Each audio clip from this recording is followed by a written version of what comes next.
my name's Paige. Welcome to my channel. This is my October wrap-up.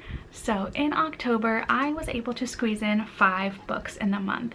It was a really busy month. I also just had limited motivation to be reading. It was a very stressful time at work, and Supernatural came back on too, so I was really in the mood to read a lot of Supernatural fan fiction. So despite having a Supernatural themed TBR, I decided that I just wanted to read fan fiction, and I read what I could, and it ended up being 5 books. So this will be a super quick wrap-up. I hope that it will be super easy to edit also. So let's just go ahead and get started. So first up, I read One by One by Ruth Ware for the Literally Dead book club, and I gave this 3 stars. It was not my favorite. I'm not somebody who reads thrillers very often, so I expected more from this, and it just didn't really deliver. It's about people who are stuck in a ski resort, and they get avalanched in, and then they start being killed one by one, hence the title.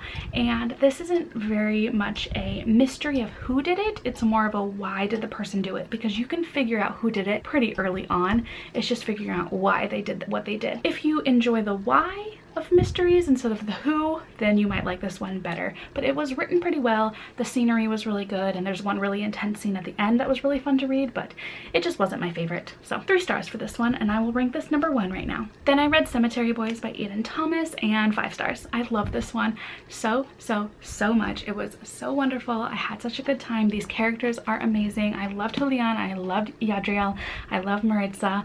I loved everything about this one. It had so much heart in it. It was really sweet. It is very young adult, so if you are looking for a more mature story, this might not be for you, but I just had a really fun time, and I really loved just seeing the characters and seeing them get to know each other and solving this mystery, and I don't know, it just had so much in it. And I did a reading vlog of this one, so you can see some of my thoughts of that. They're pretty similar to me just gushing about it right now, but I will link that if you want to see me read this and my reactions to it there. But this will be at the number 1 spot right now for me. So then in that reading vlog, I also read Brothersong by Klune, which was a highly anticipated read for me, and it ended up being 5 stars.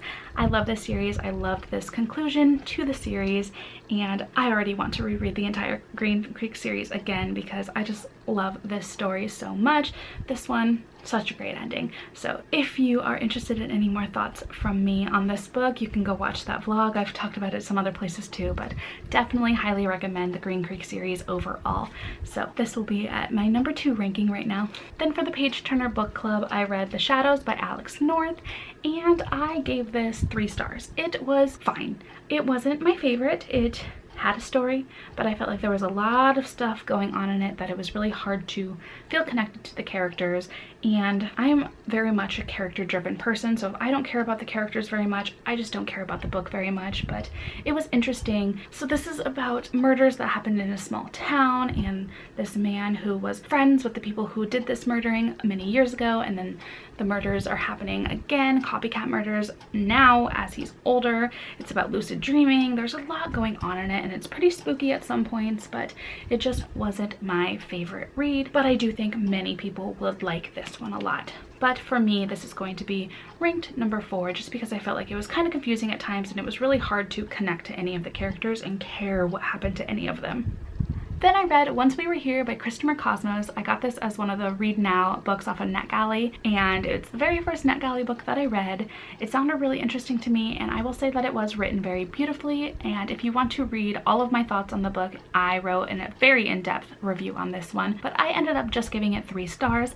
I felt like this one was just a run-of-the-mill World War II story, but it happened to be set in Greece. There was a lot of like boom, kabow, bang, bang, bang type writing in it, and I felt like it did not really take care of its female characters at all either. So if you want to read my thoughts on it, go for it. But I just gave this one 3 stars, and for the month I would rank it probably at the bottom. It wasn't the greatest book I've ever read, but it was beautifully written, and it did do its job to be a World War II story. So if you're interested in historical fictions like that, I would say maybe give it a go, but just be warned, there are some parts in it that were not very friendly to read.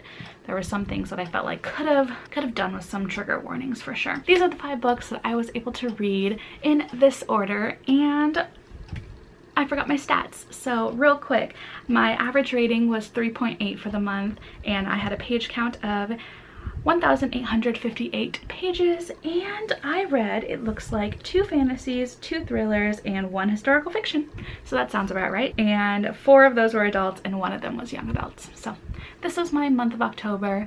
Kind of not up to the same standard that I have in the past few months, but it's what I could do, and I am still happy with the books that I was able to read, especially Cemetery Boys and Brothersong. I highly recommend those two. So thank you so much for watching, and if you would like to eventually see a November wrap up from me, I usually rank many books down here at the bottom from how I would recommend them. I would love it if you could join me on the channel, and I guess I will see you next time. Thank you so much for watching. Bye.